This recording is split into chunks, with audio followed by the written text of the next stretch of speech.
നമസ്കാരം. സോഡിയാക് മീഡിയയിലേക്ക് എല്ലാ പ്രേക്ഷകർക്കും സ്വാഗതം. 2026 ആഗസ്റ്റ് മാസത്തെ ഉത്തര നക്ഷത്രക്കാരുടെ നക്ഷത്രഫലം ഒന്ന് പരിശോധിച്ച് നോക്കാം. ഉത്തര നക്ഷത്രക്കാരെ സംബന്ധിച്ചിടത്തോളം ഉത്തര നക്ഷത്രത്തിൻ്റെ ആദ്യത്തെ 15 നാഴിക ചിങ്ങക്കൂറിലാണ്. ചിങ്ങക്കൂറുകാർക്ക് 12ലാണ് വ്യാഴം സഞ്ചരിക്കുന്നത്. അപ്പോൾ 12ാം വ്യാഴം എന്ന് പറയുമ്പോൾ കയ്യിലേക്ക് വരുന്ന ഭാഗ്യം കൂടി നഷ്ടപ്പെട്ടു പോകുക എന്ന് പറയുന്ന ഒരവസ്ഥയാണുള്ളത്. അത് മാത്രമല്ല, ലഗ്നാധിപതി ലഗ്നാൽ 12ലാണ്. സ്ഥാനചലനം പോലെയുള്ള കാര്യങ്ങൾക്ക് യോഗമുണ്ട്. ദ്വാദശ യോഗം ചെയ്തിട്ട് 2ാം ഭാവാധിപതി 12 നേരം ദാമ്പത്യ സുഖക്കുറവ് പോലെയുള്ള കാര്യങ്ങൾക്ക് യോഗമാണ്. അതേപോലെ അഷ്ടമത്തിലാണ് ശനി, 7 രാഹു നിൽക്കുന്നുണ്ട്. അപ്പോൾ നടുവേദന പോലെയുള്ള കാര്യങ്ങൾ, എന്ത് കാര്യത്തിനും ആദ്യം ഒരു തടസ്സം. ഒരു രോഗം വന്ന് അതൊന്ന് കുറഞ്ഞ് കഴിയുമ്പോഴത്തേക്ക് അടുത്ത രോഗം വരിക. അപ്പോൾ ഇങ്ങനെയുള്ള കാര്യങ്ങൾക്കൊക്കെ സാധ്യതയുള്ളൊരു സമയമായതുകൊണ്ട് അയ്യപ്പ ക്ഷേത്രത്തിൽ നീരാഞ്ജനം വഴിപാട്, നാഗപൂജ, 12ാം വ്യാഴത്തിന് പരിഹാരമായിട്ട് വിഷ്ണു ക്ഷേത്രം നെയ്വിളക്ക്, ഭാഗ്യസുക്താർച്ചന മുതലായിട്ടുള്ള വഴിപാടൊക്കെ ചെയ്യണം. ശിവക്ഷേത്രത്തിൽ ഗണപതി ഹോമം, ശംഖാഭിഷേകം, നെയ്വിളക്ക് മുതലായിട്ടുള്ള വഴിപാടുമാണ്. നല്ല പ്രാർത്ഥന ഉണ്ടാകും. എന്നാൽ ഉത്തര നക്ഷത്രത്തിൻ്റെ അവസാനത്തെ 45 നാഴികയിൽ ജനിച്ചവരെ സംബന്ധിച്ച്, അതായത് കന്നിക്കൂറുകാരെ സംബന്ധിച്ച് വളരെ നല്ല അനുകൂലമായ ഗുണഫലങ്ങൾക്ക് യോഗമാണ്. കാരണം ലഗ്നത്തിൽ തന്നെയാണ് ശുക്രൻ നിൽക്കുന്നത്. അപ്പോൾ ഭാഗ്യാധിപതി ലഗ്നത്തിൽ നിൽക്കുന്നതുകൊണ്ട് എല്ലാ ഭാഗ്യവും അനുഭവിക്കാനുള്ള യോഗമുണ്ട്. അതിനോടൊപ്പം തന്നെ നിപുണായോഗം ചെയ്ത ആദിത്യനും ബുധൻ ലഗ്നത്തിൻ്റെ സർവാഭിഷ്ടസ്ഥാനത്ത്, അവിടെ തന്നെ സർവീശ്വരകാരകനായിരിക്കുന്ന വ്യാഴവും നിൽക്കുന്നുണ്ട്. അപ്പോൾ ദൈവാധീനുണ്ട്. ഭാഗ്യം വർധനവിന് യോഗമുള്ള സമയമാണ്. തൊഴിൽ നേതൃസ്ഥാന സ്വഭാവത്തോടു കൂടിയിട്ട് ചൊവ്വ സഹായസ്ഥാനാധിപതി നിൽക്കുന്നുണ്ട്.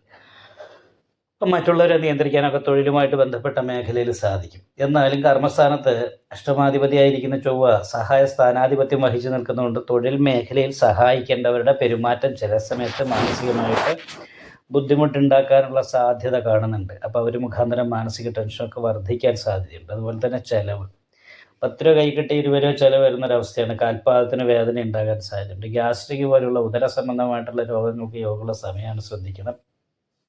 അതുപോലെ തന്നെ ശത്രു സ്ഥാനാധിപതി ബാധയിലാണ് നിൽക്കുന്നത്. അപ്പോൾ ഈ സമയത്ത് ശത്രുദോഷം പോലെയുള്ള കാര്യങ്ങൾ, നീണ്ടു നിൽക്കുന്ന ശത്രുദോഷമുള്ള പോലെയുള്ള കാര്യങ്ങൾക്ക് യോഗമുള്ള സമയമാണ്. അതുകൊണ്ട് തന്നെ ദാമ്പത്യ സുഖക്കുറവ് ഉണ്ടാകുക, പൂർവ്വജന്മ ദുരിതം എന്ന് പറയുന്നൊരവസ്ഥയിൽ ശത്രു സ്ഥാനാധിപതി ബാധാസ്ഥാനത്ത് പോയി നിൽക്കുമ്പോൾ ഭാര്യാഭർത്താക്കന്മാർ തമ്മിൽ നല്ല ബന്ധത്തിൽ മുന്നോട്ട് പോകാതിരിക്കുക, ഭാര്യ മുഖാന്തരം മാനസികമായിട്ട് ടെൻഷൻ വർദ്ധിക്കുക, ഇങ്ങനെയുള്ള കാര്യങ്ങൾക്ക് യോഗമാണ്.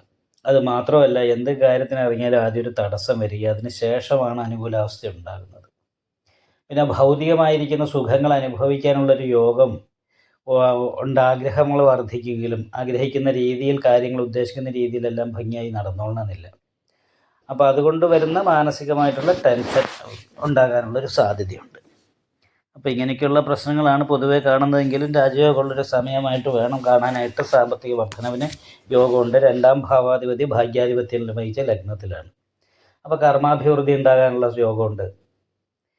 അതുപോലെ തന്നെ ലഗ്നാധിപതി വ്യാഴത്തോട് ചേർന്ന് സർവാഭിഷ്ട സ്ഥാനത്താണ് നിൽക്കുന്നത്. അപ്പോൾ വ്യാഴം സർവാഭിഷ്ട സ്ഥാനത്ത് നിൽക്കുന്നതുകൊണ്ട് നല്ല ദൈവാധീനം ഉണ്ടെന്ന് മാത്രമല്ല, ലഗ്നത്തിൽ തന്നെ വ്യാഴം നിൽക്കുന്നതുകൊണ്ട് എന്ത് പ്രശ്നം വന്നാലും വ്യാഴപ്രീതി കൊണ്ട് അതിനൊക്കെ അനുകൂലാവസ്ഥ ഉണ്ടാകുകയും ചെയ്യും. ഉത്തര നക്ഷത്രക്കാർക്ക് ഈ മാസം നല്ല രീതിയിലുള്ള ഗുണങ്ങൾ അനുഭവിക്കാനായിട്ട് സാധിക്കും. നിങ്ങൾക്ക് ഈ വീഡിയോ ഇഷ്ടപ്പെട്ടാൽ ലൈക്ക് ചെയ്യുക, നിങ്ങളുടെ അഭിപ്രായങ്ങൾ കമൻറ്റ് ചെയ്യാം.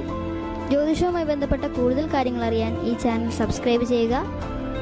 ഞങ്ങളുടെ ഓൺലൈൻ കൺസൾട്ടൻസി നമ്പർ താഴെ ഡിസ്ക്രിപ്ഷൻ ബോക്സിൽ കൊടുത്തിട്ടുണ്ട്. ആവശ്യമുള്ളവർക്ക് കോൺടാക്റ്റ് ചെയ്യാവുന്നതാണ്.